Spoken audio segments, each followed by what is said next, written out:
If suffering was a person, it should be Amara, a young woman whose suffering refused to leave. She ran as fast as she could, heading to somewhere. Nobody knows where she was running to. It was very early that morning. The sky was still clouded with darkness. She stopped at the brand construction gate, peeped through the gate, before she rushed inside, where she worked for her daily 2K. She slipped into one of the uncompleted buildings, changed into her work clothes, and hurried to her usual duty position. She bent down beside the men workers missing sounds and molding blocks. Sweat already covered her face. Yet, she kept walking. She was the only woman on the entire site. "Good morning, sir," she greeted the site manager, Mr. Adamu. "Yes, Amara. Well done, oh," he replied with a wave before returning to his supervision. When Amara first came begging for the job, Mr. Adamu, the head construction manager, had refused to accept her. She looked too fragile, too tired, too hungry to handle such work. But she had begged and begged until he reluctantly agreed. With time, he discovered she could actually do the job well. Still, he always warned her, "Don't do the hard work. Leave that one for the men. You do the lighter task." But in a construction site, nothing is truly light. After molding blocks, she carried them one heavy block after another to the area where the building was being erected. She worked from 5:30 a.m. to 1 p.m., dusting her hands only long enough to change her clothes before heading straight to her other job at the restaurant. The moment she arrived, she rushed into the changing room and slipped into her uniform. Her body was already weak, her hands shaking from the morning labor. But she went straight to the kitchen to begin washing the towering pile of plates.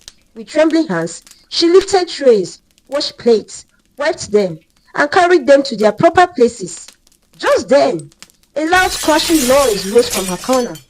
"I don't like this," Mr. Ade, the restaurant manager, shouted as he pointed furiously at Amara. "You are so careless, so lazy, so clumsy, always tired, and always late to work. You have broken another plate. Why are you like this?" His voice echoed through the restaurant. Before she could respond, the other workers had already gathered, laughing at her humiliation. Amara stood there trembling, tired, afraid, and on the verge of tears. "This is one of our VIP plates," he barked. "What exactly do you want from me? I have been covering for you, Amara, but this is my last warning." Amara quickly bent down, sweeping and packing the broken pieces from the floor, tears slipping silently down her cheeks. "Everyone back to work," Mr. Ade shouted. Then he turned sharply to the others. "You, mop the VIP floor. You, clean the chairs." The staff scattered immediately and fought back to their duty positions, while some are still looking at Amara. A few hours later, a black Range Rover rolled into the restaurant compound. A young, tall, handsome, dark-skinned man stepped out. His beards were neatly groomed, his designer suit perfectly fitted, and his polished shoes glistened. He walked with boldness, face tightened, expression unreadable, carrying a small bag as he entered the restaurant. "Good morning, sir," the staff chorused. He nodded lightly and headed straight to his office, an elegant glass-walled space. He dropped his bag, poured himself a glass of wine, sat down, crossed his legs, and opened his laptop to review the day's sales. His name was Edward, the owner of the cocktail restaurant. He had worked tirelessly to build such an exclusive business in the hottest parts of Lagos. People often whispered, "How can someone so young own all this?" But Edward ignored their gossip. He kept his focus. As he scanned through the financial records, something caught his attention. Immediately, he called his manager.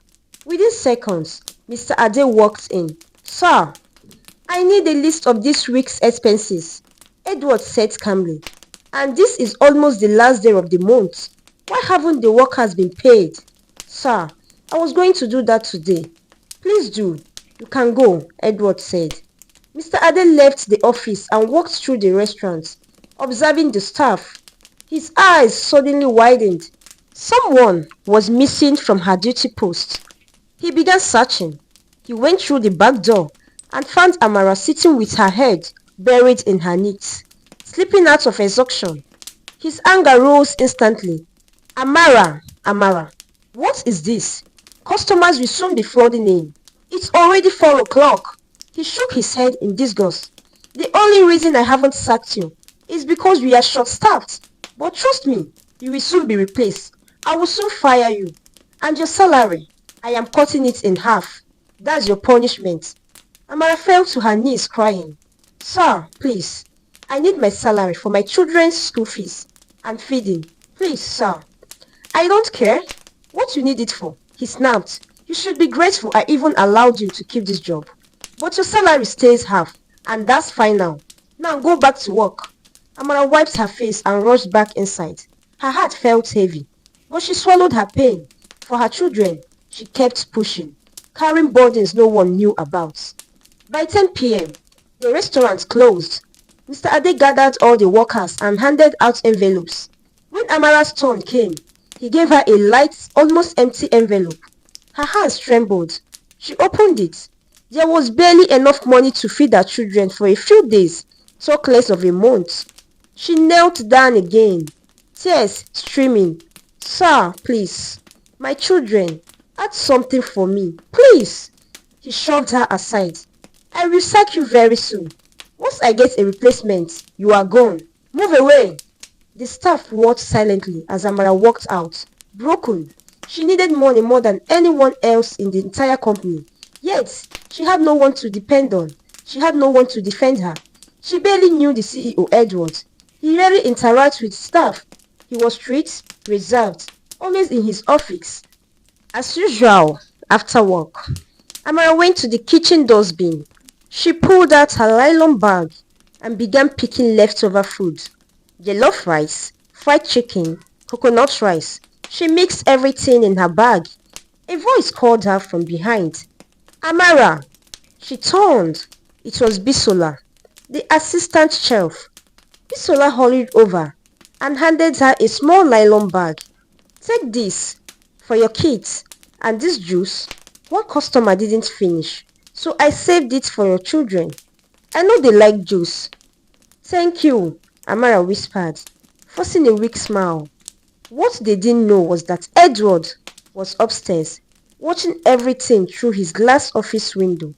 His brows tightened as he watched Amara pack leftover food. What does she need all that for? Does she have a dog? Chickens? His curiosity grew. He closed his office door, picked up his bag, walked to his jeep, and drove out. Then, he parked on the road, headlights off, waiting for Amara. Minutes later, she came out, now in her casual clothes, rushing home. Edward started his car and followed her from a distance. She walked fast, almost running. At one point, she crossed a major road without even looking left or right. Edward gasped. This woman doesn't value her life. But still, she moved, driven by a mother's urgency. She walked for an hour and 40 minutes, leaving Lagos town and entering a rough undeveloped area. Edward wanted to turn back, but something in him insisted. Finish what you started. Amara finally reached an old rusted gate. She pushed it open and entered an uncompleted building. Edward parked and turned off his lights. It was already 12 a.m. in the morning. He quietly slipped through the gates and hid in a corner. Suddenly, two little girls ran out. Mommy, mommy. They hugged Amara tightly. Joy lit up her tired face. My babies, how are you? We are hungry, mommy, Mary said as she reached for the nylon bag. Mommy, is it rice? Martha asked. Yes, baby. Amara smiled. I brought rice enough for tonight and morning. The twins laughed happily as they all walked inside the doorless, windowless house. Edward's eyes widened. She has twins? Two little girls? They stay here alone while she goes to work. How do they survive? He moved quietly to the back of the uncompleted building and peeped inside. Amara was singing to her girls as she served them from their mixture of leftover rice. This is for you, Mary, and this is for you, Martha. The girls sat happily and ate while telling their mother about school. "Mommy, our teacher taught us how to draw a fish and label it," they said proudly. Edward felt frozen, stunned, as if glued to the ground. When they finished eating, Amara cleaned up, laid out a mat, tucked her girls in, and cuddled them until they fell asleep. Edward finally walked back to his car. He sat inside and broke down in tears. "I have all the money in this world, yet I keep wanting more. I lack nothing, yet I force myself to find joy and happiness. I eat whenever I want. I eat whatever I want, whenever I want it, yet I still complain. And this woman, she has nothing, no food, no shelter, yet she is happy with her children." He wiped his eyes and shook his head. He drove home, parked in his compound, and sat there for hours thinking about Amara and her kids. She walked 1 hour 50 minutes every day. He sat inside his car still, trying to figure out what he saw earlier. It was already 3:30 a.m. By the time he entered his room, he took his bath, changed into his pajamas, and lay on his bed. But sleep refused to come. He paced around the entire bedroom, Amara and her twins filling his mind. Amara woke up as early as 4:30 a.m., long before her twins. She gently woke them, handed them toothpaste, and guided them to brush their teeth. She bathed them quickly, dressed them for school, and reached for the leftover rice from the previous night. She fixed the firewood and warmed the food. She divided everything into their plates and gave them spoons. "Mommy, the food is small," Mary complained softly. "Please manage it," Amara pleaded, rubbing their heads. "But Mommy," Martha added, tears in her eyes, "we need more. This is only what we have till when you come back, and you always come back late.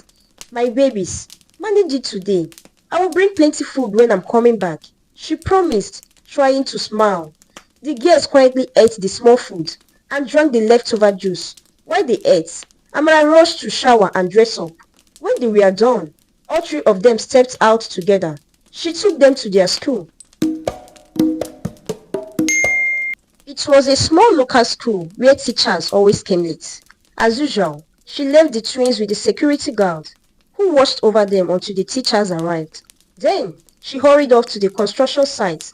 By the time she arrived, she was already looking hungry, drained and exhausted from trekking for hours and some minutes. Still, she carried blocks and mixed sand, forcing herself to endure so she could earn her urgent daily 2K. While she walked, a black SUV drove into the site.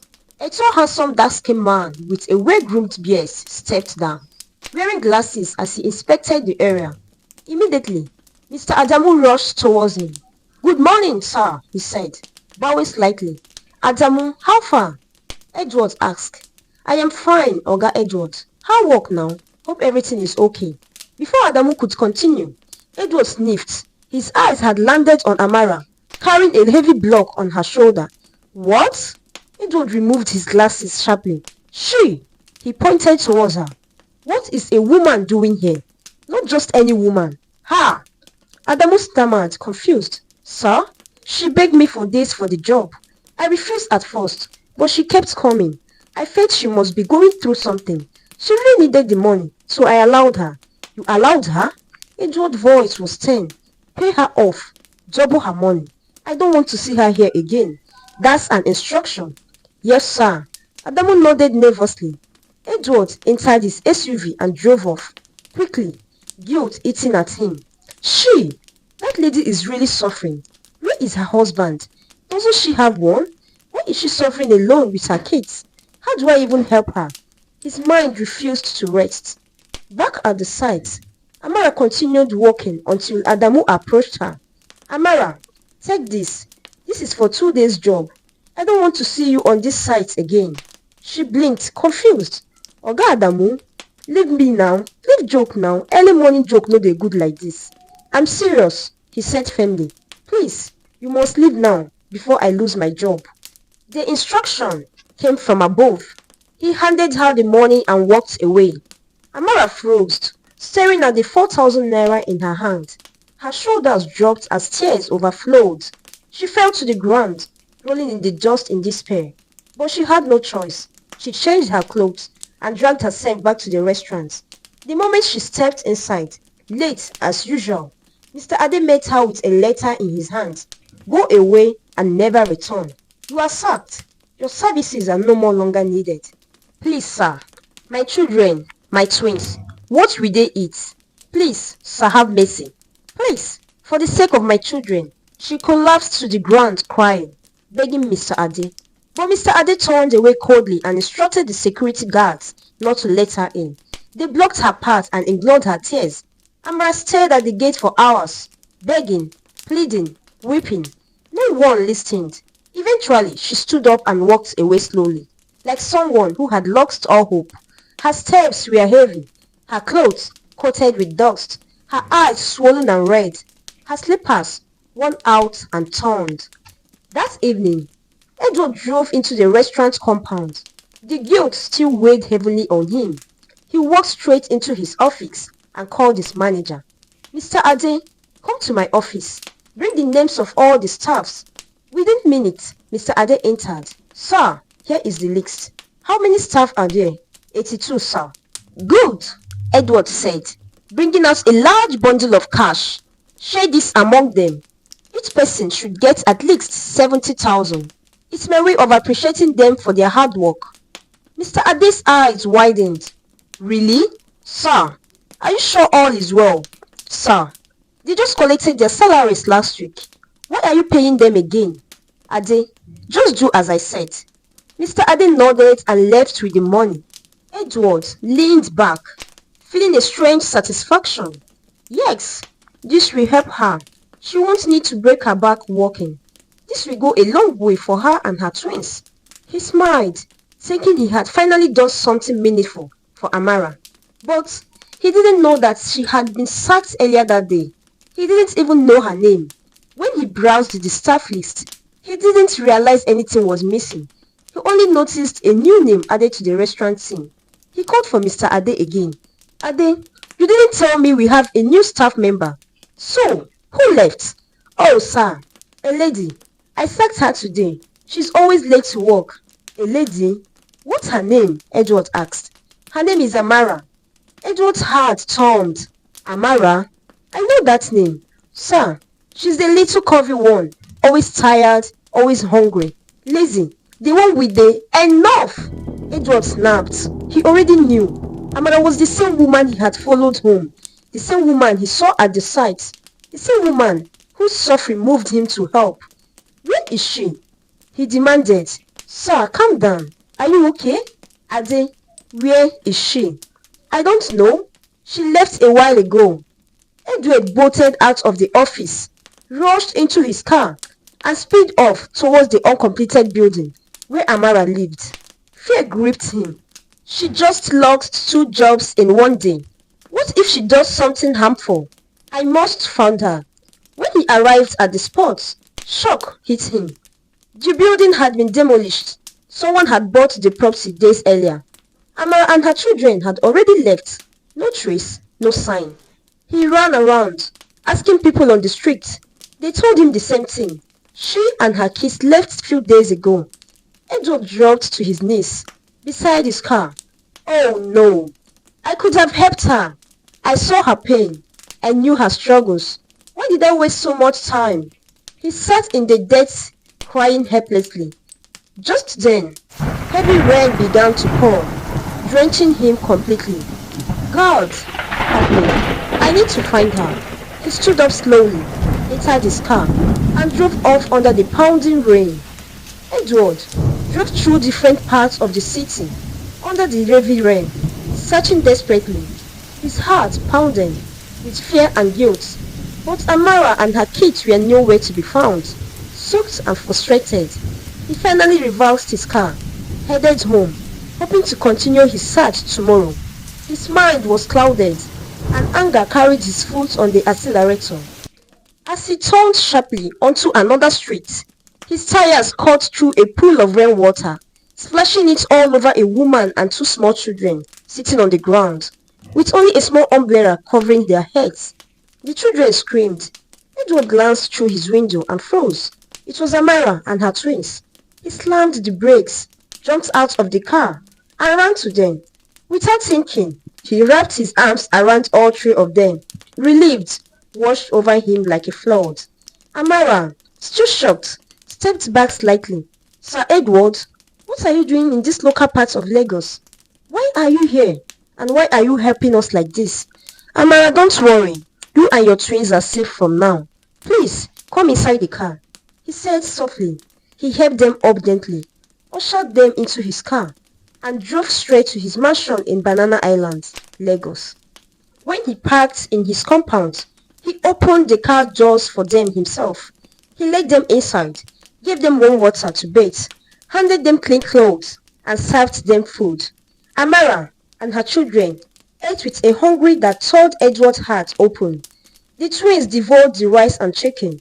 Mommy, the food is so nice, Mary said with her mouth full. Mommy, we haven't eaten chicken since we were born. I love chicken. It tastes so good. Martha added. Eat as much as you can, Edward said softly. If you finish it, I will bring more. Amara looked at her boss, confused, overwhelmed and grateful. But she still didn't understand why he was helping her. After dinner, Amara took the children to their room. She sat beside them in the beautiful room, watching them with tender eyes. Mommy, this bed is soft. The room is beautiful, and there is air condition. No heat at all, Mary whispered sleepily. We haven't slept in a bed like this before, Martha added. We will sleep well tonight. Yes, my children. Amara smiled, touching their hair. Oya, sleep. We are going to school tomorrow. Back in Edward's room, Edward lay awake on his own bed, staring at the ceiling. He couldn't sleep. He kept thinking about Amara, her pain, her children, her strength. But he was happy. For the first time, he knew they were safe with him. Early the next day, Edward took Amara to register the twins in one of the top schools in Banana Island. A school meant only for the children of the wealthy elites and politicians. Amara's eyes sparkled with joy as her daughters held their new school bags. After registration, Edward drove Amara to shopping malls around the island. He bought clothes, shoes, bags, everything they needed. He even invited a professional stylist to choose outfits for Amara. Then, he took her to an exclusive hair salon, where her hair was transformed beautifully. When she stepped out, her beauty turned heads. Sir, your wife is so beautiful, one lady said without knowing Amara was not his wife. Edward smiled. After picking the girls from school, they all went home together. That evening, when they finally had a quiet moment, Edward invited Amara to the sitting room. The house helps had already arranged the table with food and cocktails. Amara, he said gently, I want to know more about you. What happened to you? Why have you suffered this much? Amara took a deep breath and told him everything. She told him how she followed her secondary school boyfriend at 18 while he was 19. They lived together in one small room in Achalugo. He worked as a sales boy in a shoe plaza while she became pregnant. Life became hard. She stopped working because of her condition, leaving him as the only provider. When she gave birth to her twins and called to tell him, he ran away, disappeared, never came back to see his children, never asked of them. From that day, she struggled alone. Their rent expired, and she and her girls ended up in the streets. They found the uncompleted building where they were staying in, until they were forced out again. She told him how she carried blocks at construction sites to feed her children and pay their school fees, how she became a mother and a survivor at such a young age. As she spoke, Edward broke down in tears. He couldn't control himself. He moved closer, pulled her into his arms, and held her tightly. He assured her, from now on, I am here for you and your girls. You won't suffer again. Months later, the mansion Amara had once worked on as a laborer was finally complete. Edward moved her and her twins into the house. He officially made her the owner of the building. He opened a luxurious boutique for her and placed her on a monthly salary. Whenever she visited his restaurant, the staff would greet her, "Good afternoon, ma," they did say respectfully. She would smile and greet them back. "She's the luckiest woman on earth," they murmured among themselves. Mr. Ade teased her. "Madam Amara. The Lord is good in your life. From calling me sir to me now calling you Madam Amara. What a word." Amara would laugh loudly. "Mr. Ade." She would chuckle. She will walk straight to Edward's office. Whenever Edward sees her around, he smiled happily, feeling fulfilled and happy. They hugged each other warmly. Their bond grew stronger each day. Their relationship was blossoming beautifully. And who knew, it might soon turn into something beautiful. Edward was happy that he could help Amara and her kids and give them the life they truly deserved.